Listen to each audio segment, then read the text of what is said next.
Hello, आज हम आपको सर्कुलर मोशन के बारे में बताएंगे। सर्कुलर मोशन क्या होता है, अब पिछले वीडियो में बता चुके थे। सर्कुलर मोशन का कुछ फार्मूले बता चुके थे। सेंट्रीपिटल फोर्स और सेंट्रीपिटल ऑसिलेशन और क्या नाम टेंजेंशियल ऑसिलेशन और अल्फा जो कोई रेडियल एक्सेशन, इसके बारे में आपको बताते थे। एंगुलर एक्सेलेरेशन, इसके संबंध के बारे में हम बता चुके थे। आज भी देखिए एंगुलर सर्कुलर मोशन में कुछ और न्यूमेरिकल्स बताएंगे। देखिए क्या क्या है। अब देखिए जैसे सर्कुलर मोशन में कुछ फार्मूला हम आपको दोबारा रिपीट कर रहे हैं। यहाँ पर इसका सेंटर है, कोई बॉडी यहाँ से हमें वेलोसिटी बी से फ्लो कर रही है, घूम रही है, बी से घूम रही है, और यहाँ से ये रेडियस आर है, और यहाँ से ये थीटा एंगल पर मूव कर रही है। थीटा एंगल यहाँ से यहाँ तक का, और यहाँ से भी वेलोसिटी v से ऐसे चारों तरफ से मूव करेगी। इस तरीके से इधर जाएगी v वेलोसिटी से, और इधर जाएगी v वेलोसिटी से। अब देखिए इसमें दो चीज़ें होती हैं। वेलोसिटी जो है वो एक वेक्टर क्वांटिटी है। वेक्टर क्वांटिटी का मतलब होता है, वेलोसिटी क्या है, ये वेक्टर क्वांटिटी है, वेक्टर फॉर्म है, वेक्टर क्वांटिटी है। और वेक्टर क्वांटिटी, वेक्टर का मतलब होता है जिसका परिमाण और दिशा ज्ञात हो, परिमाण भी हो और दिशा भी हो, दोनों चीज़ें जब होती हैं तब उसको कहते हैं वेक्टर क्वांटिटी। अब इसमें भी दो चीज़ें हैं। एक क्या है, एक है मैग्नीट्यूड मतलब परिमाण, और दूसरा का है डायरेक्शन।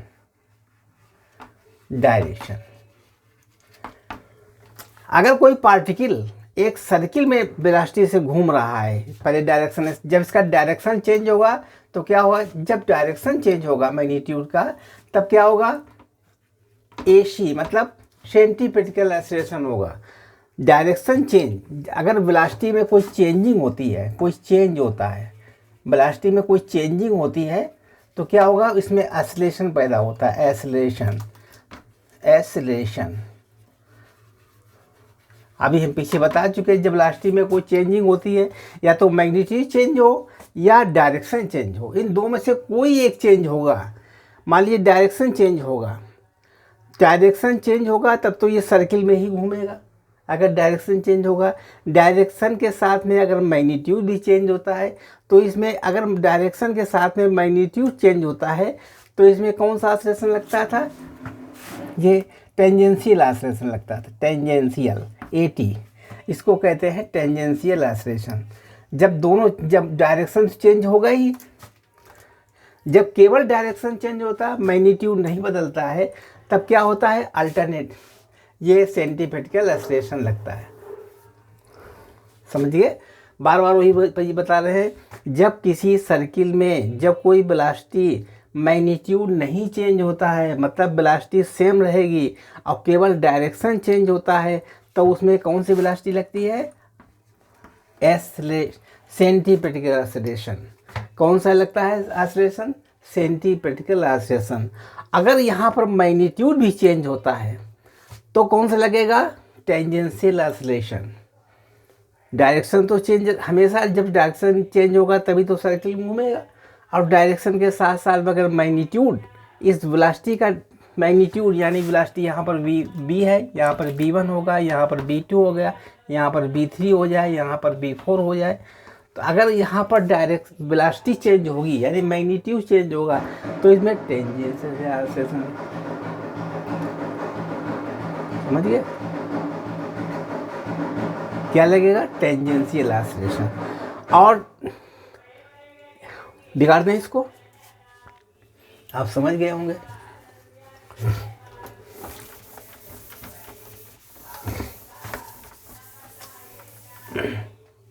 अब देखिए लाइनियर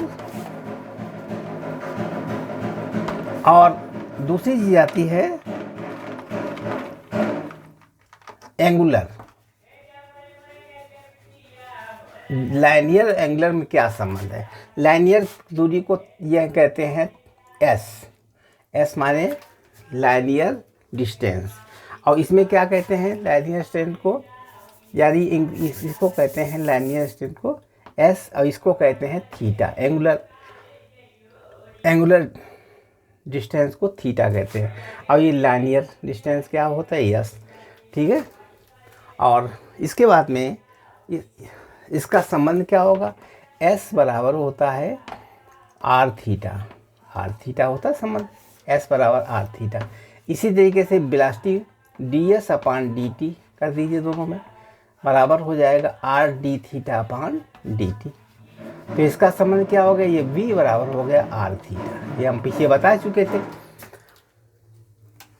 अब देखिए यहाँ पर कुछ कंडीशंस हैं, कुछ न्यूमेरिकल्स हैं, अब आपको बताएंगे न्यूमेरिकल कौन कौन से हैं। देखिए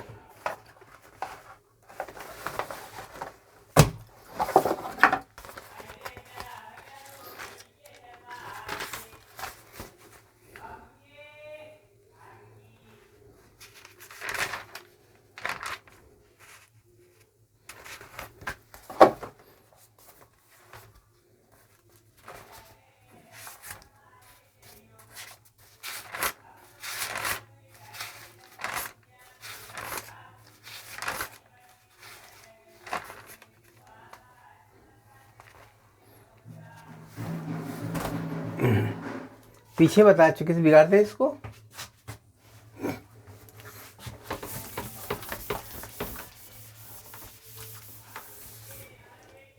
पीछे हम बता चुके थे एक्सेलरेशन, यानी ये एक्सेलरेशन कौन सा होता है, ये एक्सेलरेशन होता है आपका सेंटीपिटल एक्सेलरेशन, यानी इसकी वैल्यू क्या होती है वी स्क्वायर अपान आर होती है सेंटीपिटल। इसको कह सकते हैं v बराबर होता है आई आर, b बराबर होता है r omega, r square into omega square upon are.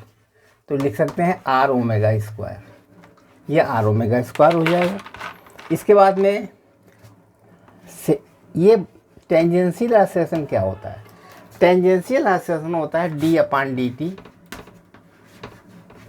और ये मॉडुलस b, मतलब v का मान कम और ज़्यादा हो सकता है, तो उसमें टेंजेंस अगर कम होगा तो टेंजेंशियल एक्सेलरेशन वेलोसिटी के विपरीत लगेगी, अगर ज़्यादा वेलोसिटी होगी तो वेलोसिटी की डायरेक्शन की तरफ लगेगी।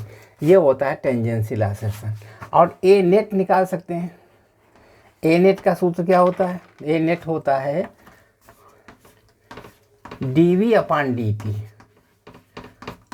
ठीक है।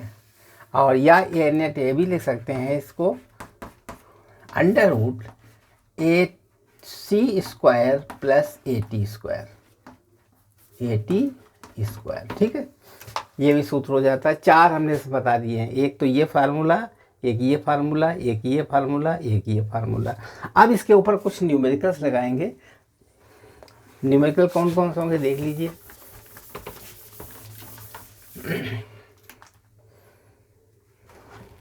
पहला सवाल है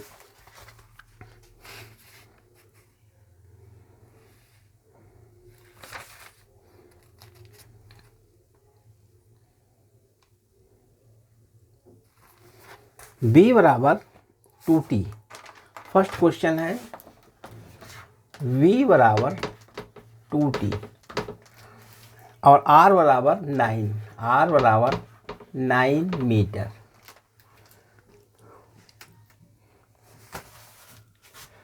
तो इसमें क्या ज्ञात करना है, AC ज्ञात करना है, AT ज्ञात करना है और A नेट ज्ञात करना है। समझे कि नहीं, A नेट ज्ञात करना है एट t बराबर 3 सेकेंड में, एट t बराबर 3 सेकेंड। इसको कैसे ज्ञात करेंगे, तो क्योंकि v बराबर 2t है, r बराबर 9 है, ये तीनों बातें ज्ञात करेंगे, AC, AT और A नेट। AC क्या होता है सेंटीपिटल एक्सेलरेशन, टेंजेंशियल एक्सेलरेशन और नेट एक्सेलरेशन, और नेट एक्सेलरेशन एट t बराबर 3 सेकेंड पर। तो सबसे पहले इसको लगाएंगे हम, b बराबर 2t लिखा हुआ है, तो v बराबर किसके हो जाएगा 2t, 2 इंटू टी का मान कितना है 3, तो b कितना हो गया 6, v बराबर 6। और एक्सेलरेशन कैसे निकालेंगे, वी स्क्वायर अपान आर होता है सूत्र।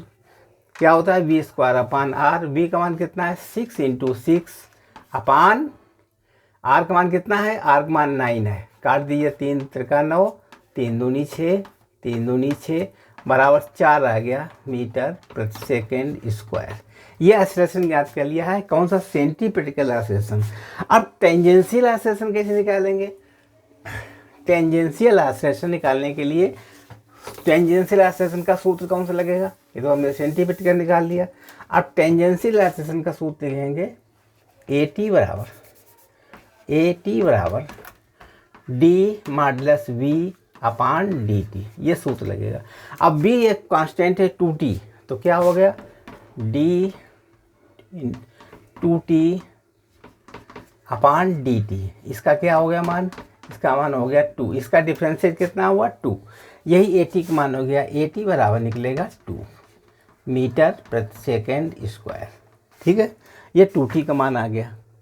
अब इसके बाद में ए नेट कैसे निकालेंगे, बिगाड़ दें इसको। ए नेट निकालने के लिए अब देखिए हम ए नेट की वैल्यू कैसे निकालेंगे। ए नेट बराबर होता है अंडर रूट, पीछे निकाल चुके थे, A C square plus A T square. तो ए नेट हो जाएगा, ए नेट बराबर अंडर रूट ए सी का मान कितना है, ए सी मान अभी हम निकाल चुके थे 9, मतलब ए सी का मान निकाला था, अभी हमने 4 निकाला था। ए सी मान कितना निकाला था 4, तो 4 स्क्वायर प्लस इसका मान 2 निकाला था 2 स्क्वायर बराबर कितना हो गया, 4 चौको 16, 2 9 4 20, यह आ गया मीटर प्रति सेकेंड। ये ए नेट निकाल दिया। ठीक है, आपका क्वेश्चन कंप्लीट हो गया। ए नेट की वैल्यू निकाल दी, ए सी वैल्यू निकाल दी और ए टी की वैल्यू निकाल दी। इसके बाद में अगर चाहो तो इसका और भी मान निकाल सकते थे, अल्फा का मान। इतना बिगाड़ दें, ठीक। अल्फा का मान के देखो कैसे निकालेंगे। ये सर्किल है, ये हमारे सर्कुलर मोशन में कोई जा रहा है पिंड, इधर साइड में लगेगा ए सी अल्टरनेट करंट, और इस साइड में लगेगा ए नेट ए टी, मतलब इधर टेंजेंशियल एक्सेलरेशन लगेगा और इधर लगेगा सेंटीपिटिकल एक्सेलरेशन। तो इसका हमें ये दोनों एंगल कैसे है 90 डिग्री है। अब इसका नेट किधर होगा, नेट इधर डायरेक्शन है, ये होगा ए नेट।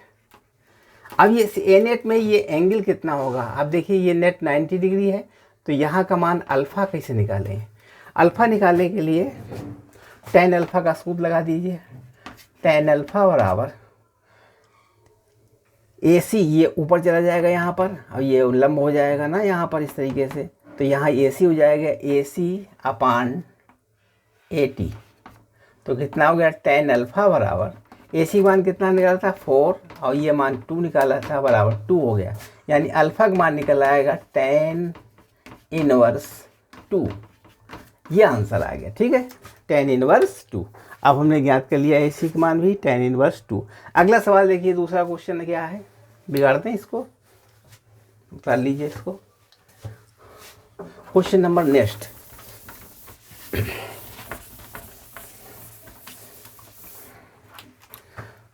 अगला क्वेश्चन है इफ ओमेगा बराबर 2t। दूसरा क्वेश्चन है इफ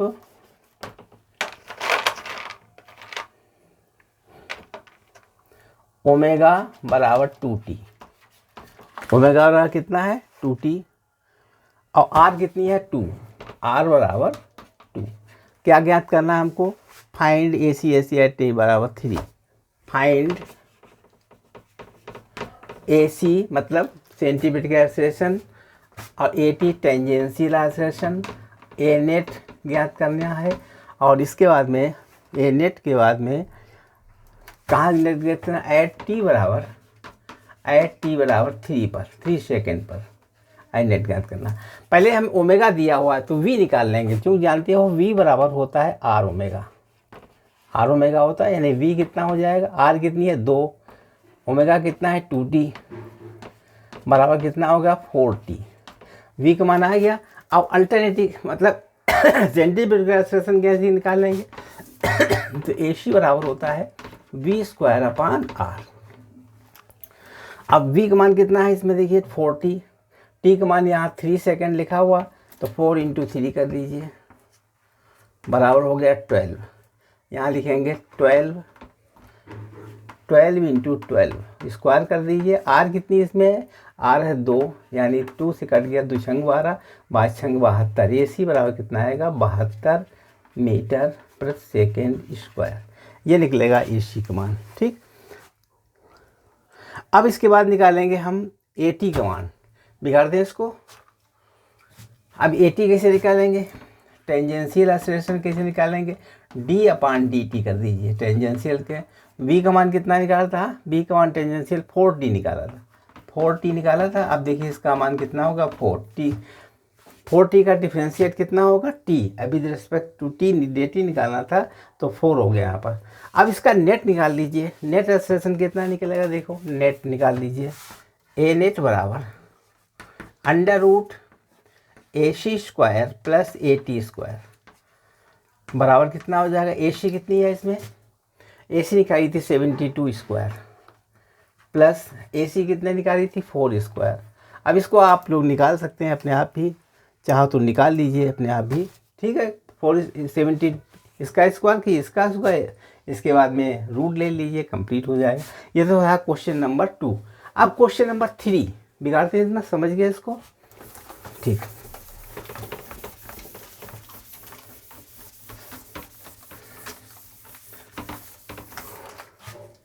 क्वेश्चन नंबर 3 में क्या है,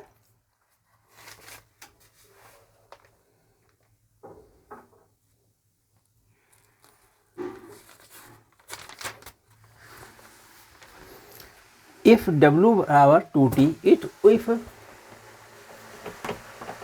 ओमेगा बराबर 2t, ओमेगा बराबर 2t, R बराबर 2, R बराबर 2 मीटर, R कितनी है 2 मीटर, और V बराबर R ओमेगा निकाल लेंगे। Find the time after which, find the time, find the time, find the time after which AT makes, after which AT make, AT makes 37 degree with A net, 37 degree with A net। मतलब इसमें एक circular path में W कितना है, omega कितना है 2t है, R बराबर इसका सर्कुलर मोशन में क्या है, ओमेगा है 2t और R है 2m। Find the time after which AT makes 37 degree with A net. देखिए इसमें सर्किल बना लीजिए इस तरीके से, क्या ज्ञात करना है देख लीजिए इसमें। ये है सर्कुलर मोशन, यहाँ पर एंगल बना लीजिए, यहाँ पर लगेगा AC, इधर साइड में LC लगेगा, और इधर साइड में क्या लगेगा AT, मतलब टेंजेंशियल एक्सेलरेशन लगेगा। इनके बीच में ये A नेट हो जाएगा, ये क्या होगा A नेट, A नेट। ये अल्फ़ा एंगल पूछा गया कितना होगा, अल्फ़ा का मान 37 दिया हुआ है, 37 दिया हुआ है। अब हमें टाइम पूछ रहा है, find the time after which AT makes 37 degree with A net, मतलब टाइम पूछा गया। तो सबसे पहले हम निकालेंगे AC, AC का मान क्या होगा B²/R। B कितना है, B बराबर R ओमेगा होता है, R ओमेगा स्क्वायर। V बराबर किसके होता है, R ओमेगा स्क्वायर। तो AC कितना हो जाएगा, AC बराबर हो जाएगा R ओमेगा बराबर कितना है 2t, यानी 4t² हो गया, 4t²। ठीक है, तो यहाँ मान कितना हो जाएगा, आपको मान हो जाएगा, और R का मान भी 2 लिखा हुआ है, 2 × 4 × t², मतलब A की मान कितना हो गया 8t²। ये अब निकला AC का मान, मतलब सेंटीपेट्रिकल एक्सेलरेशन कितना आएगा 8t²। तो यहाँ नोट कर के लिख दीजिएगा, AC बराबर हो गया 8t²। अब निकालना है AT का मान, बिगाड़ दें इतना। ठीक,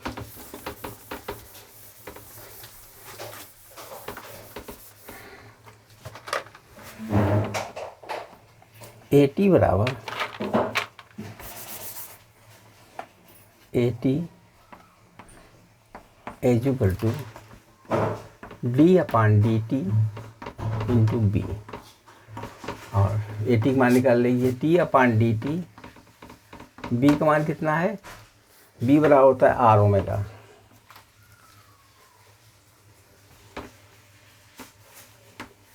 बी बराबर किसका होता है आर ओमेगा। अब वैल्यू रख दीजिए ए टी बराबर d upon d t, r के मान कितना है 2, ओमेगा का मान कितना है 2t, तो कितना हो गया 4, इसका मान 4 आएगा। ए टी कितना आएगा, ए टी बराबर 4। अब इसके बाद में ए नेट ज्ञात कर लो, निकाल दिया जाए। ए टी कितना आया 4, यहाँ नोट कर ले, ए टी बराबर 4।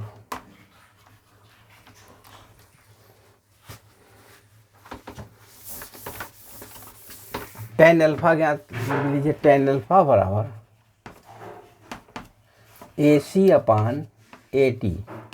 टेन अल्फा का मान लिखा है 37 डिग्री बराबर ए सी कितना दिया है, ए सी है 8t square upon A T कितना दिया 4, काट दीजिए, यहाँ हो जाएगा 2t स्क्वायर, यानी 37 का मान कितना होगा 3/4 बराबर 2t स्क्वायर, ठीक है, बटा 1, यानी 8t स्क्वायर बराबर 3, तो t स्क्वायर बराबर कितना हो गया, t स्क्वायर बराबर 3/8, और टाइम कितना हो जाएगा √3/8, यही सेकेंड, यही आंसर हो गया, ठीक है।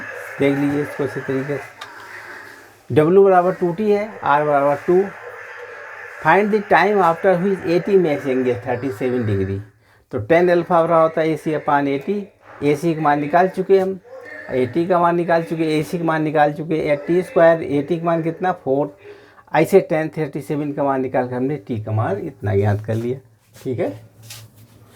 अगला सवाल देखो,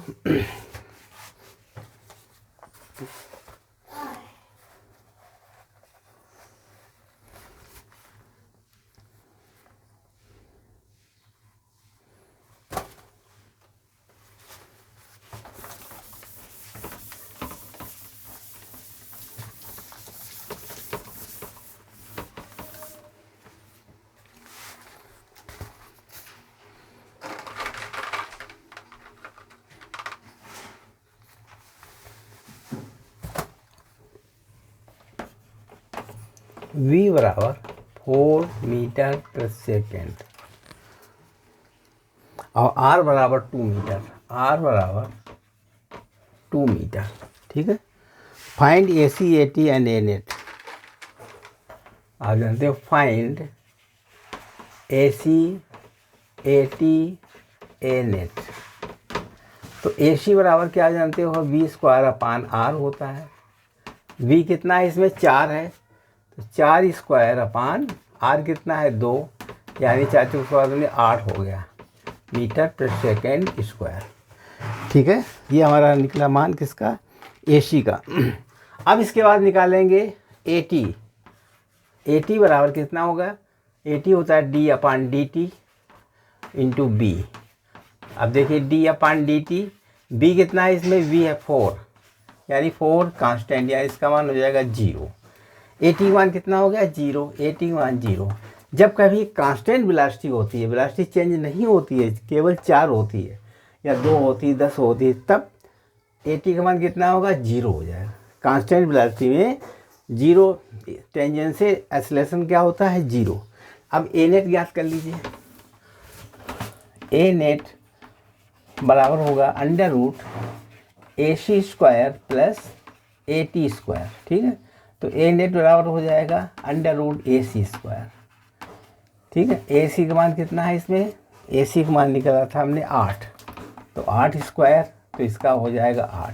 ए नेट कितना हो गया, ए नेट हो जाएगा 8, ठीक है। आंसर कहने का मतलब जब कांस्टेंट वेलोसिटी होती है तो टेंजेंशियल एक्सेलरेशन 0 होगा, और इसके बाद में सेंटीमीटर एक्सेलरेशन की कुछ वैल्यू होगी, 0 नहीं होगा, ए नेट भी 0 नहीं होगा, ठीक। बिगाड़ते हैं इसको, ठीक। का भी हो। धन्यवाद। अगला सवाल देखिए। आप कुछ संबंध बताएं। अल्फा व एंगुलर एक्सेलरेशन क्या होता है? आज हम एंगुलर एक्सेलरेशन बताएंगे क्या होता है। एंगुलर एक्सेलरेशन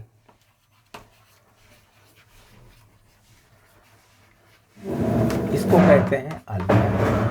अल्फा और आता है डी ओमेगा अपान डी। ये एंगुलर एक्सेलरेशन होता है।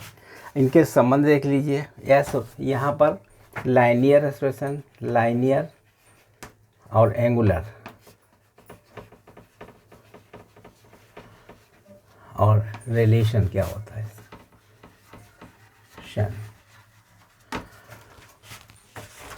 अब यस और थीटा, ये होता लाइनियर डिस्टेंस को यस कहते हैं, और ये क्या होता है थीटा।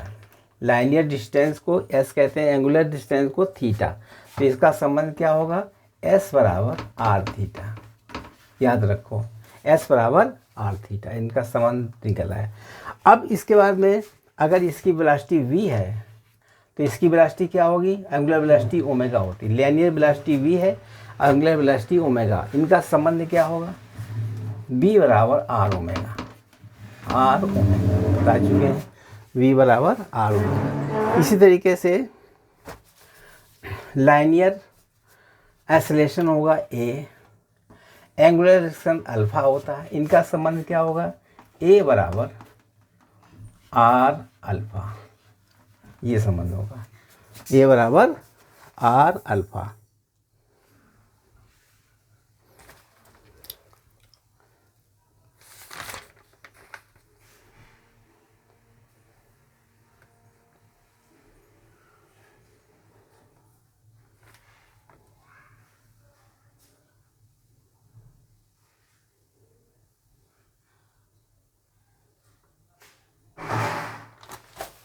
बिगाड़ दे।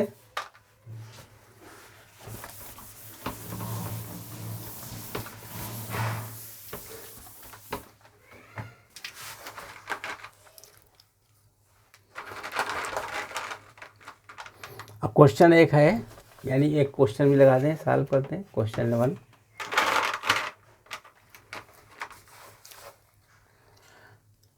1, ओमेगा बराबर टी स्क्वायर प्लस 1, ओमेगा बराबर T square plus 1।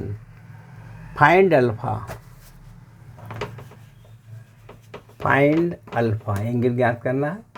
Find alpha बराबर question in 0 to 2 second, in 0 to 2 second, 0 to 2 second, at T बराबर 2 सेकेंड, एट टी बराबर 2 सेकेंड। देखिए इसमें दो तरीके से मान निकलेंगे। एक तो अल्फा बराबर होता है D omega upon d T, ये कहलाता है अल्फा।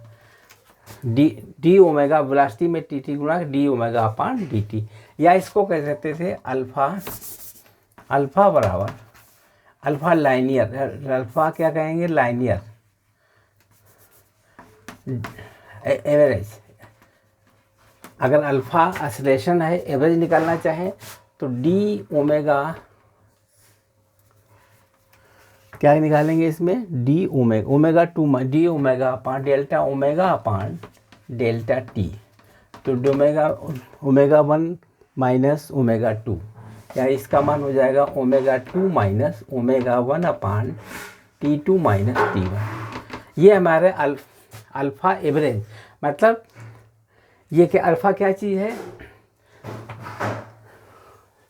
सर्कुलर एक्सेलरेशन है।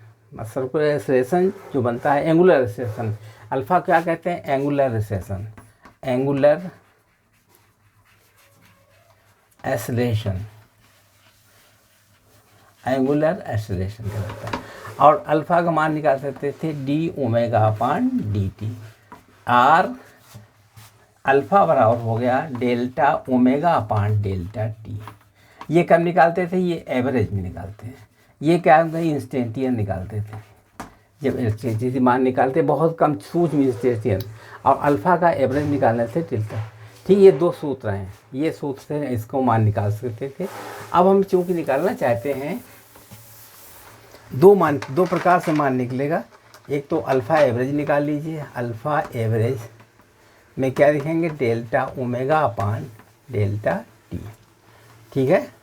और अगर हम इंटेंसिटी निकालना चाहें तो क्या लिखेंगे इसमें, D omega upon d T, ठीक।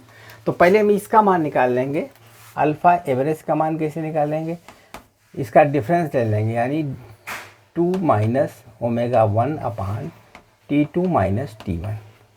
और इसमें कैसे निकाल, अल्फ़ा इंटेंसिटी कैसे निकालेंगे, बराबर डी अपान डी टी कर दीजिए। कितना ओमेगा कितना है, टी स्क्वायर प्लस 1 है, टी स्क्वायर प्लस 1। तो इसको निकालने के लिए मान एवरेज निकाल लीजिए, अल्फ़ा एवरेज बराबर W1 कितना है, T बराबर 0 सेकेंड जब रखेंगे, यानी 2 सेकेंड, इतने से इतने तक है, 2 सेकेंड के बाद दोनों 4 1 5 हो जाए, 5। 2 का वर्ग कितना हुआ, यानी T का मान 2 रखा है, 0 2 2 4 हो गया, 4 माइनस 4 प्लस 1 5 हो गया, 5 माइनस, अगर 0 रखेंगे तब क्या हो गया, अगर 0 रखेंगे तो यहाँ पर 1 हो जाएगा, अपान 2t माइनस 1 2 सेकेंड, यानी 2 माइनस 0, ठीक है, समझ गए इसको। अब इसमें इंटेंसिटी कैसे निकालेंगे, इंटेंसिटी में निकालने के लिए d अपान डी टी कर दीजिए। तो इसका अपकरण कितना हो गया, 2t हो गया, 2t, और t बराबर कितना माना था, 2 सेकेंड, इसका 2 सेकेंड, यानी 2 गुणे 2 बराबर हो गया 4। कितना हो गया, 4।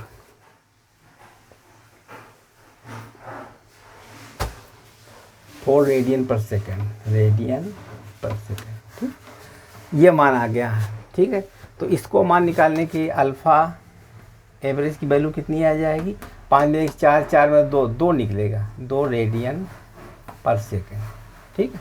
ये अल्फ़ा का मान निकाल लिए, इंटेंसिटी निकालना है और एवरेज से भी निकाला, दोनों प्रकार से हमने ज्ञात कर लिया, ठीक है। अब अगला क्वेश्चन आता है, बिगाड़ते हैं इसको।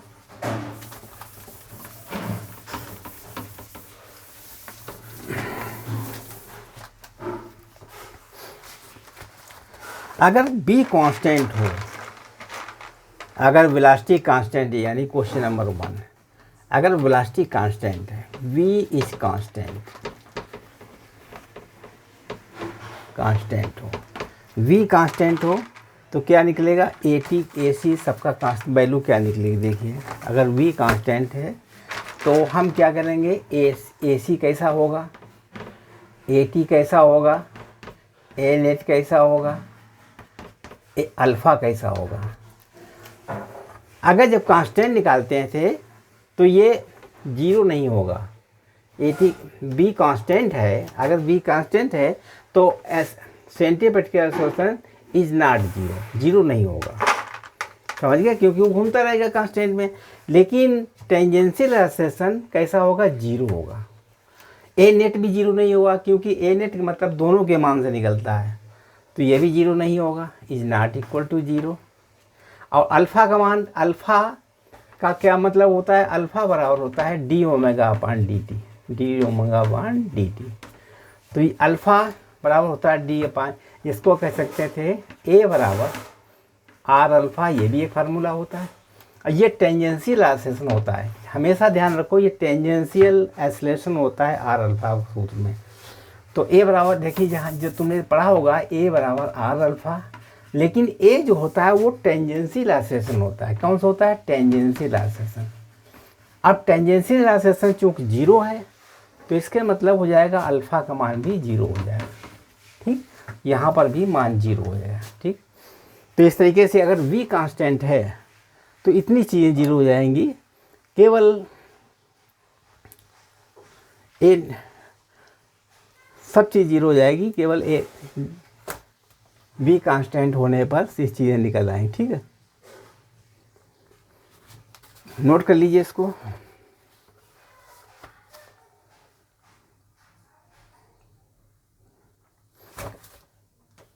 बिगाड़ दें, ठीक। कुछ चीज़ें और भी हैं, अगर v कांस्टेंट है अगर v कांस्टेंट है तो देखिए यहाँ पर पहला है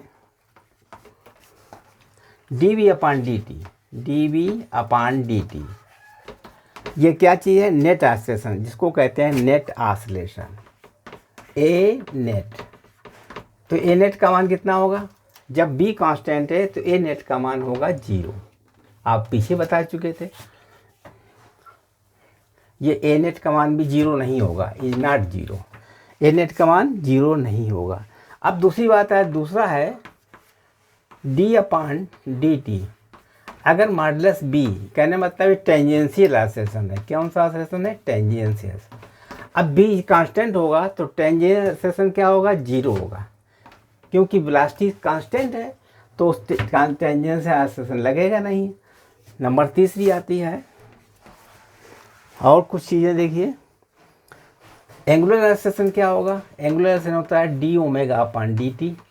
ये कैसा होगा? जब टेंजेंशियल ऑसिलेशन 0 है तो एंगुलर ऑसिलेशन भी 0 होगा, क्योंकि एंगुलर ऑसिलेशन होता है ET बराबर होता है R ओमेगा होता है, ठीक है, R अल्फ़ा। तो ये 0 है तो ये अल्फ़ा भी 0 होगा। ये कैसा होगा? इक्वल टू 0 होगा। ठीक, तीनों बातें हमने ज्ञात करके बता दी हैं आपको।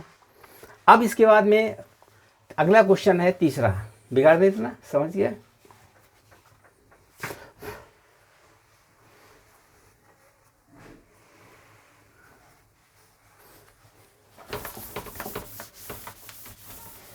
अब ये बताइएगा, अगर v कांस्टेंट है तो क्या अल्फ़ा कांस्टेंट होगा? अल्फ़ा कैसा होगा?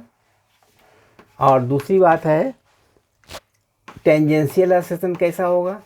तीसरी बात है AC कैसा होगा? क्या ये तीनों कांस्टेंट होंगे? क्या ये भी कांस्टेंट है? ये भी कांस्टेंट होगा या ये भी कांस्टेंट होगा?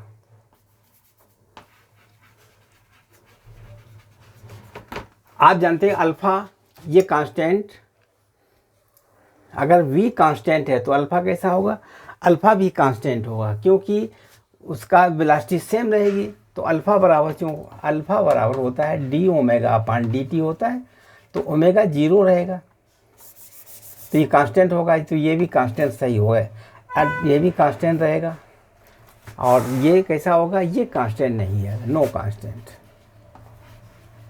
क्योंकि इसका डायरेक्शन चेंज हो रहा है। डायरेक्शन चेंज होगा तो कांस्टेंट रहेगा नहीं, समझे? वैसे देखने में लगता है कांस्टेंट होगा, लेकिन चूंकि इसका डायरेक्शन चेंज है, देखिए कैसा चेंज है डायरेक्शन।